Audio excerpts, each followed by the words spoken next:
காஞ்சிகேசன் பேசுகிறேன். எப்படி இருக்கீங்க? நீங்கள் நல்லா இருக்கீங்களா? நீங்கள் அது மாதிரி கேட்டால் நான் நல்லா இல்லைன்னு சொல்லுவேன். ஏன்னா நைட்லேருந்து எனக்கு ஓவர் காக், அதாவது அந்த ட்ரை காக்குன்னு சொல்லுவாங்கள்ல, அதுதான்.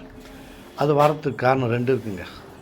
நான் என்ன பண்ணேன், நான் நேற்று நான் நினைக்கிறேன் ஆஃபீஸில் விட்டு வரும்போது காமராஜர் நம்ம ஃப்ரெண்டு ஒருத்தர் பார்த்துட்டேன். சரி, அவரை கூப்பிட்டு வந்து கரும்பு ஜூஸ் சாப்பிட்டோம். பேசினே இப்படின்னு அந்த மாதிரி ஐஸ் போட்டாங்க. அப்போ வெயிலுக்கு நல்ல வெயில் நல்லா தான் இருந்தது. சாப்பிட்டாச்சு. வீட்டில் வந்து இந்த தயிர் சாதம் வேறு ஃப்ரிட்ஜில் இருந்து எடுத்து சாப்பிட்டோன்னா நல்லா சரியான எஃபெக்ட் ஆகிட்டு ட்ரை காக் இருமல் தான் வந்துட்டு இருக்குது. மற்றபடி ஒன்றும் இல்லை. கோல்டு உடம்பு டயர்டாக தச்சு போட்ட மாதிரி. இனி மேடம் அவங்களே ஆட்டோ பிடிச்சி போயிட்டாங்க. ஓகேங்களா? நம்ம ரோடு பார்க்கலாமா? இந்த வேலை அருமையாக நான் செய்கிறாங்க.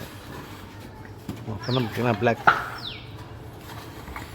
கரெக்டாக சூப்பராக இருக்குது. நடக்கலாமா? எப்படி இருக்காங்க போடுறாங்க. இது உள்ள மணல் இதில் அப்படியே பதுக்க வச்சுருவாங்க. மேலே தண்ணி ஊற்றுவீங்களா? இல்லை, மழைக்கு நல்லா இருக்குமா? எல்லாம் லெவல் பண்ணுறாரு. கரெக்டுங்களா? அது பண்ணுறாங்க. இந்த கல்லெல்லாம் எடுத்து ரெடி பண்ணுறாங்க. இந்த கல் பேர் ஃபேவர் பிளாக்.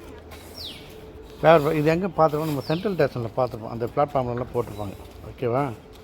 நம்ம சில கல் ஷைனிங் அடிக்குதுங்க, பண்ணிட்டு விஷயம். ஓகேவா? நல்லாயிருக்கு. குமார் பார்த்து வாங்க. மேலே வரீங்களா? இது மேலே வரலாம். அதான் விஷயம். ஓகேங்களா? இப்போ இன்னும் அந்த 2 வரைக்கும் போகிறதுக்கு இன்னும் 2 நாள் ஆகும் போகிறது. மார்னிங் வண்டியெலாம் விடலை, ஏன்னா இந்த மணல் போட்டாங்க. அதனால் இப்போ நல்லாயிருக்கு. நம்ம 8 வரைக்கும் வந்துச்சுங்களா? அவ்வளோதான். போட்டால் கண்டிப்பாக ஏற்றிடலாம். ஓகேங்களா? ரைட். எங்கே போய்ட்டு